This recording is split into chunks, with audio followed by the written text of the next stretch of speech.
Our top story, the government looking at ways of relaxing the lockdown. We can talk to Dr. Sander van der Linden, who's a social psychologist from the University of Cambridge.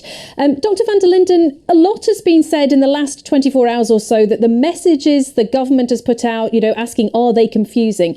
From a psychology perspective, how do you think those messages will affect public behaviour? Well, it's difficult to predict human behavior, of course, but we can look at both sides of the spectrum. On one end, it might encourage people to go out in unsafe ways without protecting themselves and their loved ones. And on the other hand, people might be too worried to go out because they don't know what appropriate measures to take. So in a way, it increases an amount of uncoordinated effort, which can undermine the attempt to eradicate the pandemic. A lot of the behavioral models that look at how effective social isolation techniques and interventions are have parameters that are based on predicting human behavior. And the more variation we see, the more confused people are, the more difficult it is to predict the efficacy of those measures. Although from your own research, we know that people in the UK, they are worried about COVID-19. In fact, the majority didn't want the lockdown to be relaxed. So presumably that concern doesn't just evaporate overnight.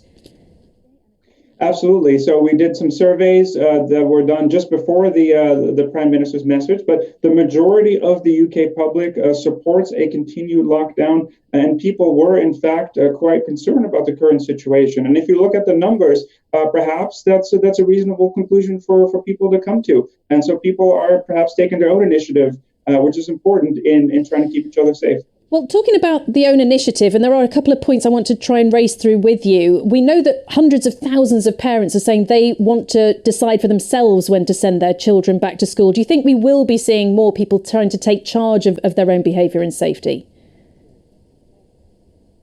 I think people are now realizing that the onus is partly on them to keep both their own families and other people safe. So I think there's a good chance that people will take this into their own hands and into their own matters.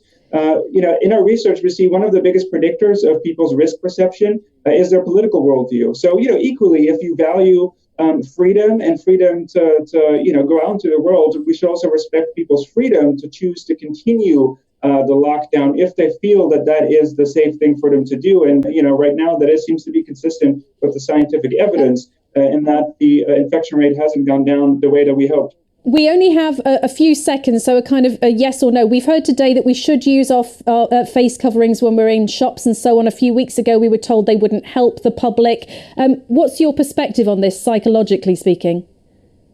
From a psychological perspective, face masks can send the right signal that it's not safe yet to go outside, and a reminder that we need to safeguard each other.